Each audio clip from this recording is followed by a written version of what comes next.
नमः श्रीवर्धमानाय निर्धूतकलिलात्मने सालोकानां त्रिलोकानां यद्विद्या दर्पणायते।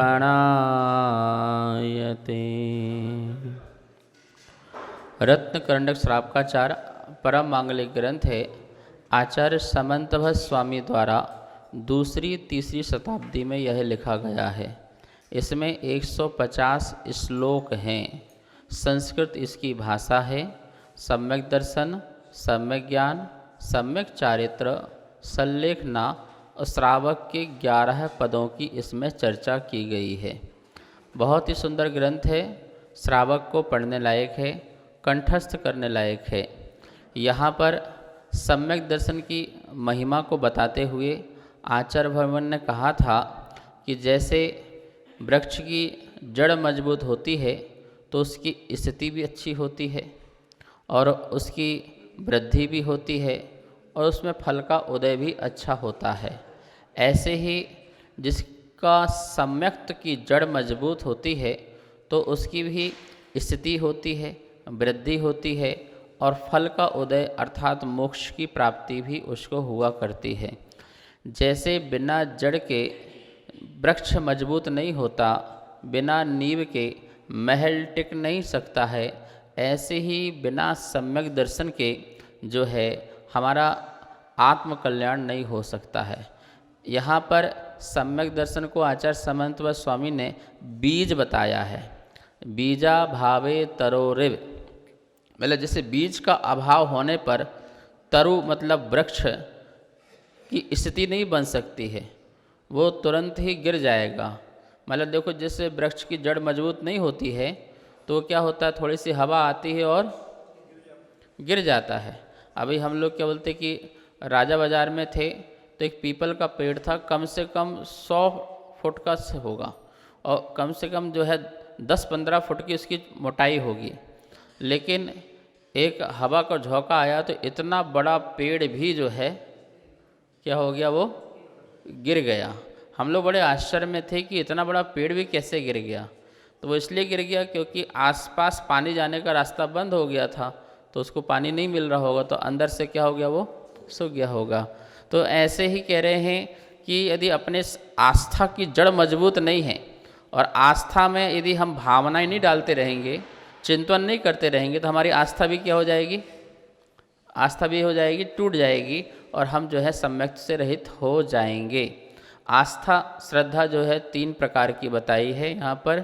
उपसम, क्षयोसमिक और क्षयिक रूप 3 प्रकार की आस्थाएं होती हैं।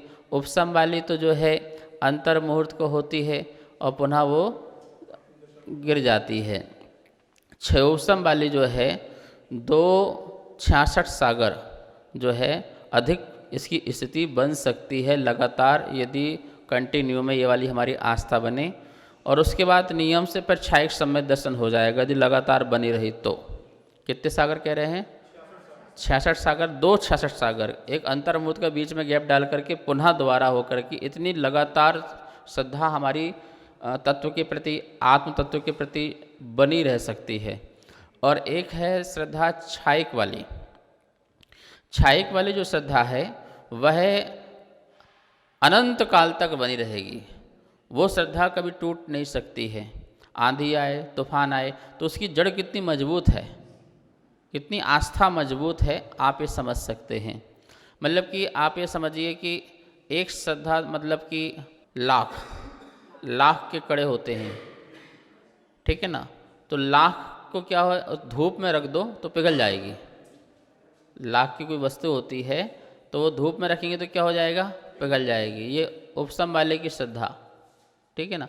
एक होती मोम की श्रद्धा जो धूप में रखो पिघलती नहीं है, पर अग्नि का संस्कार होगा तो मोम जो है धूप से नहीं पिघलेगी, लेकिन अग्नि के पास आएगी तो बिल्कुल पिघलना प्रारंभ हो जाएगी। तो ये क्षयोसम वाला भी जो है थोड़ा सा डिग सकता है, चलमल अगाड़ दोष लगा कर हो सकता है, सम्यक से भी डिग सकता है, ठीक है ना। लेकिन एक श्रद्धा होती है गीली मिट्टी की। किसकी होती है? गीली मिट्टी की श्रद्धा कैसे होती है? उसको धूप में रखो गीली मिट्टी को तो क्या हो जाएगी वो, और उसको अग्नि में डाल दो तो क्या हो जाएगी, पक जाएगी। तो ऐसी श्रद्धा क्षायिक सम्यक दृष्टि, उपसम वाले की लाख की तरह, ठीक है ना, क्षयोसम वाले की मोम की तरह। जो मजबूत तो रहता है, धूप तो सहन कर लेता है, लेकिन कुछ ज़्यादा ही कुछ आ गया, कर्म का उदय आ गया, अनंतम कसाय का उदय आ गया, मिथ्यात का उदय आ गया, कुछ भी हो गया, चल लगाड़ श्रद्धा कम हो गई, तो वो अपना सम्यक को चित कर सकता है, लेकिन इतनी जल्दी नहीं करेगा जितनी जल्दी उपसम वाला अंतर मुहूर्त में कर लेता है, ठीक है ना। लेकिन जो क्षायक वाला है, गीली मिट्टी की तरह है, उसे जितनी प्रतिकूलताएं मिले उसकी श्रद्धा और उतनी मजबूत होती है। उसकी श्रद्धा क्षायक वाले की आगाढ़ और परम अवगाढ़ हो जाती है। कैसे हो जाती है? केवलियों की कैसी होती है? अनंत भगवान की श्रद्धा कैसी बताई है? परम अवगाढ़। तो क्षायक सम्यक दृष्टि है और केवल ज्ञान हो गया, तो परम अवगाढ़ होना ही होना है। क्यों? केवल ज्ञान में जैसे मैंने श्रद्धान में मैंने जाना था और वैसा तो मुझे ज्ञान में झलक रहा है। क्या हो रहा है? जैसे मैंने आगम से जाना था कि ऐसा ही है वस्तु का स्वरूप, और उसके माध्यम से मैंने क्षायक सम्यक प्रकट कर लिया तीर्थंकर आदि के पाद मूल में, लेकिन जब मुझे स्वयं केवल ज्ञान हुआ तो फिर मेरी श्रद्धा क्षायक नहीं रह गई, क्षायक के साथ साथ क्या हो गई? परम अवगाढ़। कैसी हो गई वो?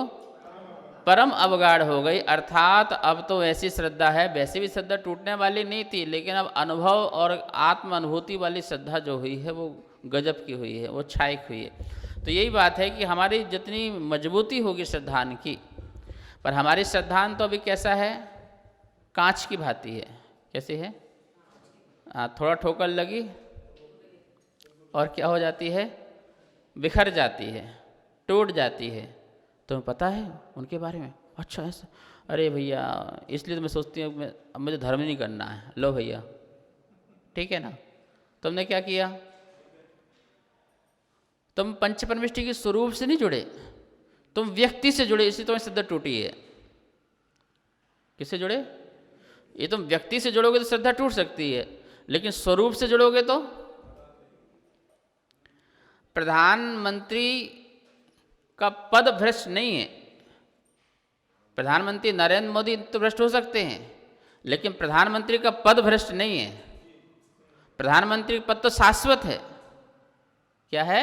ये नहीं तो कोई और होगा। एक व्यक्ति जो है गलत हो सकता है, लेकिन उसका पद कभी गलत। तो पंच परमेष्टि के जो पद हैं वो पद गलत नहीं होते हैं। अरहंत सिद्धाचार्य उपाध्याय साधु, ये 5 पद हैं, वो 5 पद गलत नहीं हो सकते, वो शाश्वत है, उनका स्वरूप शाश्वत है।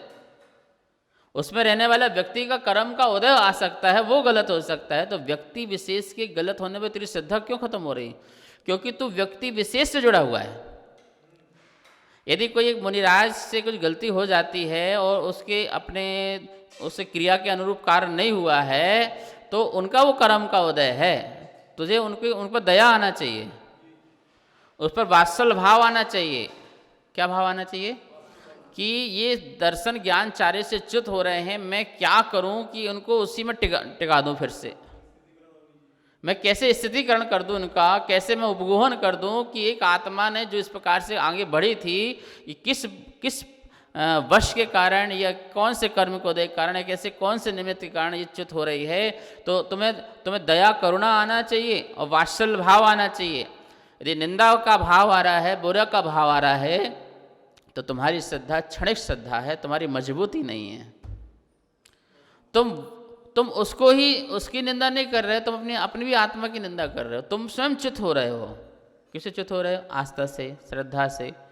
तो इसलिए देखो, हम स्वरूप से जुड़ते हैं। किससे जुड़ते हैं? आप देखिए, देव शास्त्र गुरु की पूजा है, उसकी प्रारंभ की 4 लाइन पढ़ो। प्रथम देव अरहंत सुश्रुत सिद्धांत जो, गुरु निर्गंथ महंत मुकुतिपुर, 3 रतन जग माहि सोये भविध्याये, तिनकी भक्ति प्रसाद परम पद, अब इसमें क्या है, किसी का नाम है क्या? देव शास्त्र गुरु का स्वरूप की बात है। प्रथम देव, पहले कौन? कौन से देव? अरहंत देव। अब अरहंत में महावीर का नाम थोड़ी इसमें आया, आदिनाथ का नाम थोड़ी आया। बोले प्रथम हमारे देव हैं, वो कौन है? वो अरहंत। अरहंत मतलब जिन्होंने अपने कर्म शत्रुओं को जीत लिया, अपने इंद्रियों को जीत लिया, अपने मन को जीत लिया, जिनने स्वभाव को प्रकट किया, ऐसा अरहंत का स्वरूप। हम पारा से मतलब नहीं, हमको आदिनाथ से मतलब नहीं, महावीर से मतलब नहीं, नाम में क्या होता है, हमें स्वरूप से मतलब होता है। तो प्रथम देव अरहंत, फिर आगे क्या लिखा है? प्रथम देव अरहंत सुश्रुत सिद्धांत जो। दूसरा कौन? श्रुत। श्रुत भी क्या? जो सिद्धांत वाला हो। क्या बोल रहे हैं? कंडीशन लगी, पुस्तक का नाम नहीं लिया, कोई समयसार का नाम नहीं लिया, कोई रत्नकंड श्रापचर का नाम नहीं लिया, कोई ग्रंथ का नाम लिया। प्रथम देव अरहंत सुश्रुत सिद्धांत। दूसरा श्रुत, और श्रुत के साथ कंडीशन क्या लगा दी? कैसा होना चाहिए? सिद्धांत। सिद्धांत का मतलब क्या है? जो बातें तुम्हें अंत में सिद्ध बना दे उसका नाम सिद्धांत। सिद्धांत किसे कहते हैं? कोई सा भी आगम ग्रंथ उठा लो और तुम्हें सिद्ध न बनाए तो वो सिद्धांत नहीं है, वो जैन आगम का ग्रंथ ही नहीं है, वो जैन आगम ग्रंथ नहीं हो सकता। कोई भी ग्रंथ उठाओगे अंत में तुम्हें सिद्ध बनाने की बात करेगा। तो सिद्धांत, सिद्ध अंत, जो तुम्हें भगवान की वाणी अंत में क्या बना दे? गुणस्थान की बात करे गुणस्थानातीत कर दे, मार्गणा की बात करे मार्गणातीत कर दे, जीव समास की बात करे जीव समास अतीत कर दे, भव भव की बात करे भव भव अतीत कर दे। काम खत्म, कुछ नहीं चाहिए, जीरो। तुम जैसे हो बिल्कुल वैसा हो जाओ। जो ये बात करे, तीन लोग की बात करे, बाद में तुम्हें सिद्धालय बैठा दे। तीन लोग पढ़ती पढ़ो, ये वर्णन नरक है, स्वर्ग है, ये है, वो है, सिद्धसला ये है, और तुम्हारी गति यही है। 84 लाख में भ्रमण किए, यहाँ जन्म मरण किया है, अब तुमको यहाँ पर आना है। तो बात समझ आई ना आपको? हर ग्रंथ जो तुम्हारा है सिद्ध बनाया, उसका नाम सिद्धांत। उसकी हम पूजा करते हैं। हमें क्या मतलब समय सार से, हमें क्या मतलब नियम सार से? हम क्यों झगड़े पड़े नाम के चक्कर में? हमें तो ग्रंथ का स्वरूप पता होना चाहिए। ये स्वरूप है तो हमारा ग्रंथ है, नाम कुछ भी हो। प्रथम देव अरहंत सुश्रुत सिद्धांत जो गुरु। तीसरे क्या बोले हैं? अब कंडीशन क्या लगाई है? गुरु निर्ग्रंथ। अब उसमें प्रज्ञा सागर का नाम नहीं है, विद्यानंद का नाम नहीं है, कुंद कुंद का नाम नहीं है, सब उड़ा दिया। बोला हमें क्या मतलब? नाम तो कुछ भी हो सकता है। गुरु निर्ग्रंथ महंत, ये तीनों महंत हैं। अरहंत, श्रुत, महंत मतलब महान है। गुरु निर्ग्रंथ महंत, बोलो आगे। मुकुतिपर, मुकुतिपुर, हाँ मुकुति करतार हैं। प्रथम देव अरहंत सुश्रुतांत जो गुरु निर्ग्रंथ महंत मुकुतपुर पंथ जो। ये तीन ही मुक्ति के पंथ हैं। पंथ मतलब मार्ग, रास्ता, और उस मार्ग को धारण करने वाला पंथी। ठीक है ना? तो अब तुम कौन सा पंथ लेके बैठ गए? 13 पंथ और 20 पंथ। तुमको पता है 13 पंथ 20 पंथ क्या कहलाता है? पंथ मतलब मार्ग, मोक्ष मार्ग। 2 मोक्ष मार्ग हैं हमारे यहाँ, एक श्रावक का और एक श्रवण का। कितने मार्ग हैं? तीसरा कोई मार्ग है क्या? नहीं है ना? पक्का? उषा जी कितने मार्ग हैं? 2 ही है ना? श्रावक मार्ग और श्रवण मार्ग, 2 मार्ग हैं। अब इन्हें 2 मार्ग कह दो या 2 पंथ कह दो। ठीक है ना? अब 13-20 का झगड़ा क्या है? जो मैंने समझा वो तुम्हें समझाता हूं। 13 प्रकार का चारित्र का पालन करते हैं तो मुनिराज 13 पंथी हैं। कितने प्रकार के चारित्र? पूरे शास्त्रों में 13 प्रकार का चारित्र बताया। 5 महाव्रत, 5 समिति, 3 गुप्ती, ये 13 प्रकार का चारित्र है। प्रतिक्रमण में महाराज जी 13 प्रकार के चारित्र की आलोचना करते हैं। ये इनका मार्ग है। किसका? मुनि का। 13 प्रकार के मार्ग में चलते हैं, इसलिए मुनिराज सच्चे क्या हैं? 13 पंथ मुकुतिपुर के हैं। और श्रावक जो है 20 प्रकार के मार्ग में चलता है। कितने प्रकार के? 8 अष्टमूल गुण। आप 8 वर्ष के होते हैं, सबसे पहले आपको क्या दे दिया जाता है? ये 3 मकार 5 उदंबर का त्याग, आपको अष्टमूल गुण पकड़ा दिए जाते हैं। थोड़े समझदार होते हैं तो फिर आपको 12 व्रत पकड़ाए जाते हैं। 5 अणुव्रत, 3 गुणव्रत, 4 शिक्षा व्रत। कितने हो गए? 12 और 8 कितने हो गए? तुम 20 पंथ मार्ग हो।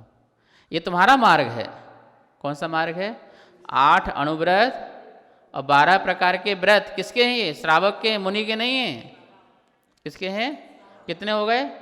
तो ये 20 का प्रकार का चारित्र का पालन करने वाला श्रावक और 13 प्रकार का चारित्र का पालन करने वाला, और ये दोनों कौन से हैं? मुकुतिपुर पंथ। जो क्यों झंझट में पड़े हो? कौन से झगड़े में पड़े हो? समझ में नहीं आ रहा।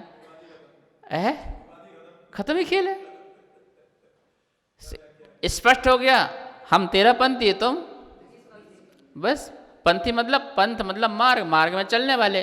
तुम 20 प्रकार का चारित्र का पालन करो, तुम अपने मार्ग में चलो।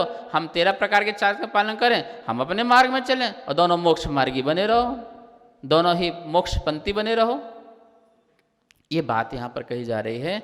तो बात चली थी कि स्वरूप पर श्रद्धान करने वाले का कभी भी श्रद्धान जो है डिगता नहीं है।